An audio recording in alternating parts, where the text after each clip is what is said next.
नमस्कार.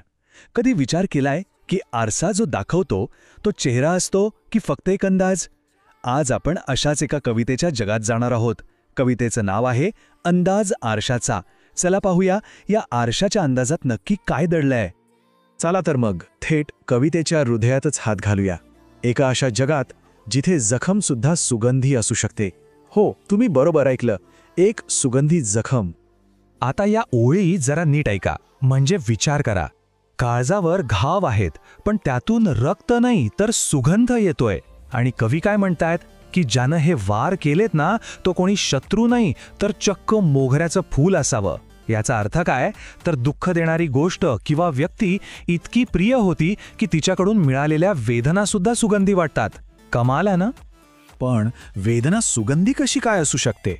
हाच तर कळीचा मुद्दा आहे. हाच तो प्रश्न आहे जो आपल्याला या कवितेच्या अगदी मुळापर्यंत घेऊन जाईल. आणि या प्रश्नाचं उत्तर शोधायचं असेल ना, तर आधी त्या शब्दांच्या मागच्या माणसाला भेटावं लागेल. तर मग चला भेटूया त्या व्यक्तीला ज्याच्या लेखणीतून हे अद्भुत शब्द उतरले आहेत. कवी इलाही जमादार. कारण जोपर्यंत आपण कवीला ओळखत नाही तोपर्यंत त्याच्या शब्दांमागच्या भावना कशा कळणार, बरोबर ना? हे आहेत इलाही जमादार. मराठी साहित्य आणि विशेषतः आकाशवाणीच्या जगातलं एक खूप मोठं आदराने घेतलं जाणारं नाव. त्यांचा तो भारदस्त आवाज आणि त्यांचे ते काळजाला भिडणारे शब्द आजही अनेकांच्या मनात घर करून आहेत. जमादार साहेबांचा प्रवास सुरू झाला तो सांगली जिल्ह्यातून. 1964 साली त्यांनी लिहायला सुरुवात केली. पुढे आकाशवाणी आणि दूरदर्शनमध्ये काम केल्यामुळे तर त्यांचे शब्द महाराष्ट्राच्या घराघरात पोहोचले. आणि 2021 मध्ये ते जरी आपल्यातून निघून गेले असले तरी त्यांनी मागे ठेवलेला साहित्याचा वारसा खरंच खूप मोठा आहे. त्यांनी खूप काही लिहिलं. अनुराग, अभिसारिका, गुमनाम हे त्यांचे काही गाजलेले कविता संग्रह. आणि गंमत म्हणजे ज्या कवितेवर आपण आज बोलतोय त्याच नावाने जखमा अशा सुगंधी याच नावाने त्यांचा एक पूर्ण संग्रह आहे. एवढंच नाही, त्यांनी टीव्ही मालिकांसाठी हिंदी गाणीही लिहिली. आणि हो, कवी संमेलनं आणि मुशायरे तर ते अक्षरशः गाजवायचे. तर आता कवी इलाही जमादार यांची थोडी ओळख झाली आहे. आता आपण पुन्हा कवितेकडे वळूया. चला आता या आरशाच्या अंदाजाचे एक एक पदर उलगडून पाहू. कवितेची सुरुवातच बघा किती खोल आहे. म्हणजे आरशाचा अंदाज खरा वाटतोय. हा बहुतेक माणसाचा चेहरा असावा. वाटतोय असावा यात एक शंका आहे.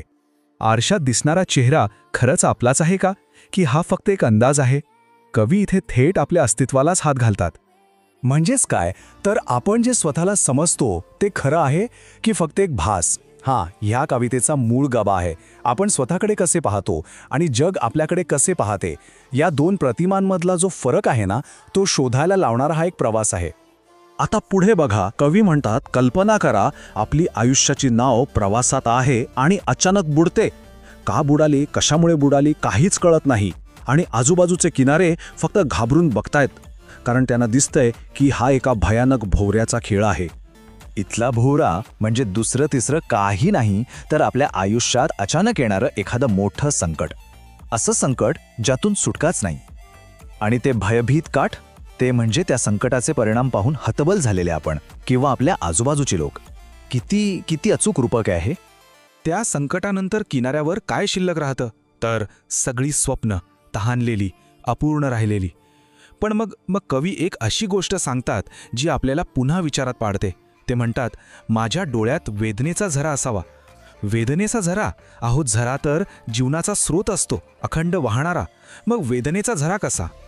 इथेच तर खरी गंमत आहे. कवीला असं सुचवायचं आहे की कधीकधी खूप खोल दुःखच आपल्यासाठी ऊर्जेचा स्रोत बनतं. त्यातूनच काहीतरी नवीन जन्माला येतं. बघा, आपण पुन्हा फिरून तिथेच आलो. सुगंधी जखम, नाही का? विचार करा ना, आपल्या आयुष्यातही अनेकदा असं होतं. एखादं मोठं अपयश येतं आणि त्यानंतरच आपल्याला आपली खरी ताकद कळते. तीच आहे ही सुगंधी जखम. चला आता कवितेच्या शेवटच्या टप्प्याकडे जाऊया. आणि हा भाग खूप खास आहे, कारण इथे कवी गझलच्या परंपरेतली एक खूप सुंदर गोष्ट वापरतात. तिला म्हणतात तखल्लुस. आणि यामुळे ना ही कविता एकदम वैयक्तिक होऊन जाते. तर तखल्लुस म्हणजे काय? सोप्या भाषेत सांगायचं तर गझलच्या शेवटच्या शेरमध्ये, म्हणजे शेवटच्या कडव्यात, कवी स्वतःचं नाव किंवा टोपण नाव गुंफतो.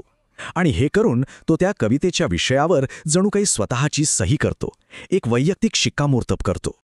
आणि जमादार साहेबांनी हे इतक्या अप्रतिमरित्या केलंय. बघा, त्यांनी आपलं नाव इलाही कसं वापरलंय. ते म्हणतात, या इलाहीच्या डोक्यावर नेहमी आभाळाचं ओझं आहे आणि ह्या ज्या दाही दिशा दिसतायत ना, त्या मोकळ्या नाहीत, तो एक पिंजरा आहे. स्वतःचं नाव वापरल्यामुळे काय होतं तर नशिबाच्या किंवा परिस्थितीच्या जाळ्यात अडकल्याची जी भावना आहे, जी आपल्या सगळ्यांना कधी ना कधी येते, ती एकदम त्यांची स्वतःची होऊन जाते. ते सांगतात की हे दुःख फक्त कुणाचं तरी नाही, तर हे माझं कवीचं दुःख आहे. ते त्याला स्वतःच्या नावाचा चेहरा देतात. तर मग या सगळ्या विवेचनातून आपण काय शिकलो? अंदाज आरशाचा ही कविता आपल्या मनात नक्की कोणता विचार सोडून जाते, कोणता प्रतिध्वनी मागे राहतो? मुख्यतः 4 गोष्टी. एक म्हणजे वेदनेमध्येही एक प्रकारचं सौंदर्य लपलेलं असतं. दुसरं, आयुष्यात संकटही येणारच, ती अटळ आहेत. तिसरं, आपलं अस्तित्व हे एखाद्या सुंदर पिंजऱ्यासारखं आहे. आणि चौथं, दुःखातही एक खोल अर्थ शोधता येतो.